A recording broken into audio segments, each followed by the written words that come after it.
Hello everyone. तो इस chapter के स्टार्टिंग में हमें दिखाया जाता है आंसिया बोल रही होती है, रुक जाइए काउंट बेलासियन, शायद आपने अभी तक नहीं सुना है कि मार्क्विस हेमेल के साथ क्या हुआ। और आंसिया के फादर आंसिया को गुस्से से देख रहे होते हैं। फिर वह अपने मन में कहते हैं मार्क्विस हेमेल ने आंसिया को थप्पड़ मारने का प्रयास किया और अंत में उसे अपना टाइटल खोना पड़ा और अपना हाथ भी। और यह सब सोचकर आंसिया के फादर के हाथ कांप रहे होते हैं। इसके बाद फिर वह अपने मन में कहते हैं आंसिया बदल गई है और वह मूर्ख लड़की जो हमेशा प्यार के लिए तरसती रहती है अब वह नहीं है और अब केवल एक प्रिंसेस बच्ची है जो इस एम्पायर में सबसे ऊपर है।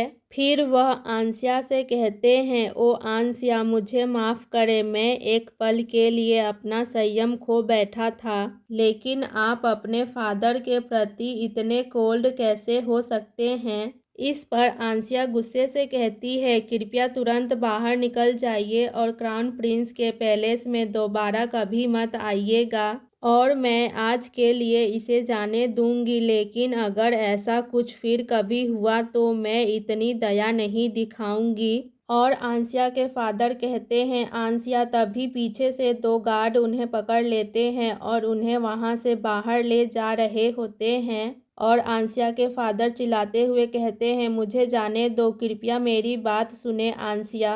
और अब आंसिया गुस्से से काउंट बेलासियन को देख रही होती है। फिर वह अपने मन में कहती है उसने अवश्य ही एम्परर द्वारा मेरा पक्ष लिए जाने की अफवाहें सुनी होगी। वह मुझे डराने की कोशिश कर रहा था और फिर मुझे अपनी कठपुतली के रूप में इस्तेमाल करना चाहता था। वह स्कमबैग, मैं उसे फिर कभी नहीं देखना चाहती।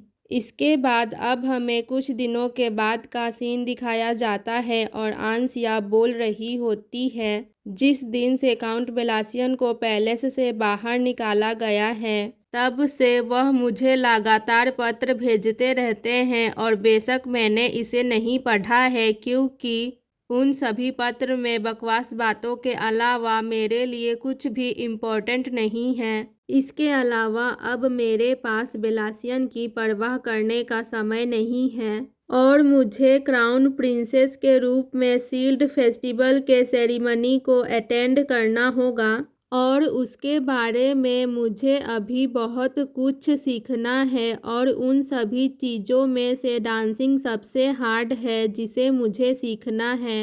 इसके बाद अब हमें एक डांस टीचर को दिखाया जाता है जो आंसिया को डांस सिखा रही होती हैं। वह आंसिया से कहती हैं योर हाईनेस अपने राइट पैर को आगे रखिए, लेकिन आंसिया अपने लेफ्ट पैर को आगे करती है और वह अचानक से गिर जाती है। फिर ब्लैक, मेलिसा, कैट सभी आंसिया के पास दौड़ते हुए आते हैं और मेलिसा घबराते हुए कहती है योर हाईनेस, क्या आप ठीक हैं? और डांस टीचर कहती है oh my God your Highness. और ब्लैक घबराते हुए कहता है आंसिया, क्या आप ठीक है और क्या आपको चोट लगी है? और कैट भी म्याऊं म्याऊं बोल रही होती है। और आंसिया उन सभी को ऐसे देखकर अपने मन में कहती है आप सभी को मेरी चिंता करने के लिए धन्यवाद, लेकिन यह बहुत एम्बैरेसिंग है, कृपया मुझे अकेला छोड़ दें। फिर आंसिया उठती है और कहती है हाँ हाँ मैं ठीक हूँ। फिर डांस टीचर कहती हैं योर हाईनेस, शायद आज के लिए डांस के प्रैक्टिस को यहीं समाप्त कर देना बेहतर होगा। इस पर आंसिया कहती है हाँ मुझे भी ऐसा ही लगता है, हमें ऐसा ही करना चाहिए। इसके बाद अब हमें आंसिया को दिखाया जाता है जो बहुत उदास होती है। तभी आंसिया की नज़र उस कैट पर जाती है और उस कैट को वहाँ पर देखकर आंसिया हैप्पी होती है और उस कैट से कहती है किटी इधर आओ मेरे पास।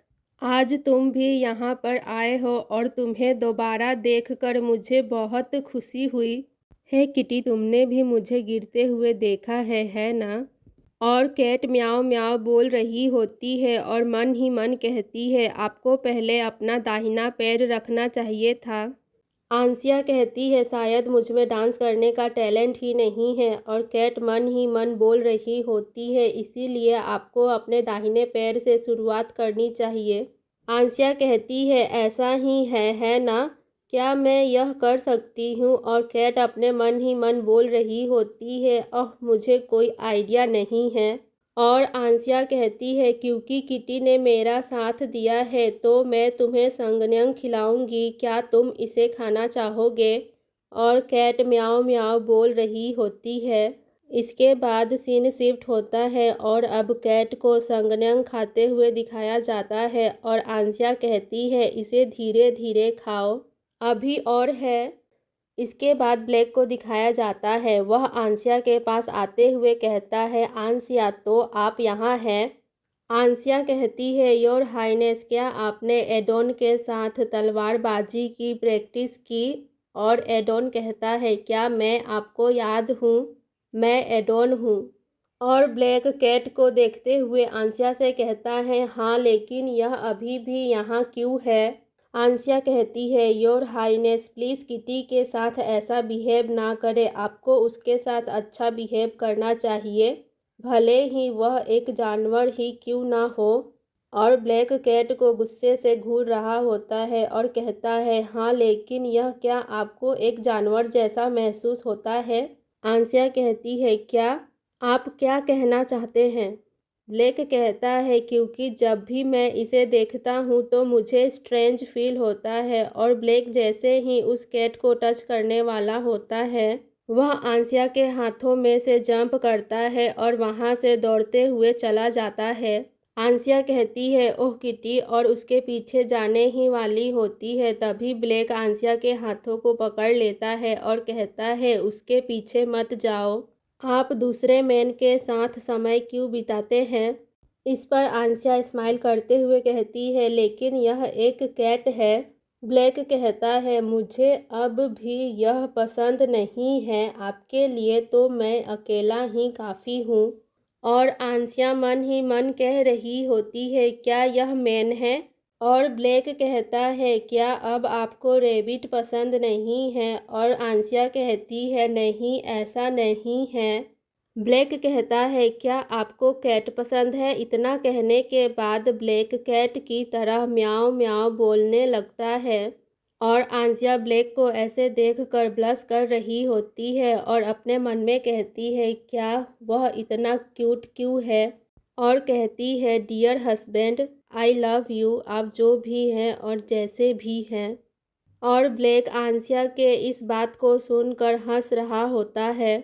फिर आंसिया ब्लैक से कहती है यह सही है योर हाइनेस, मैं आपसे कुछ पूछना चाहती हूँ, क्या आप मेरे लिए यह कर सकते हैं? इस पर ब्लैक कहता है हाँ ज़रूर। तभी आंसिया कहती है रुक जाए, आप इतनी जल्दी क्यों सहमत हो गए? अगर मैं आपसे कुछ अजीब काम करने को कहूँ तो क्या होगा? इस पर ब्लैक मुस्कुराते हुए कहता है कोई प्रॉब्लम नहीं है, अगर मेरी वाइफ यही चाहती है तो मैं यह करूँगा। आंसिया कहती है तब प्लीज़ आप मुझे डांस की प्रैक्टिस करने में मदद करें, मैं पहली बार डांस करते समय आपको अपना पार्टनर बनाना चाहती हूँ।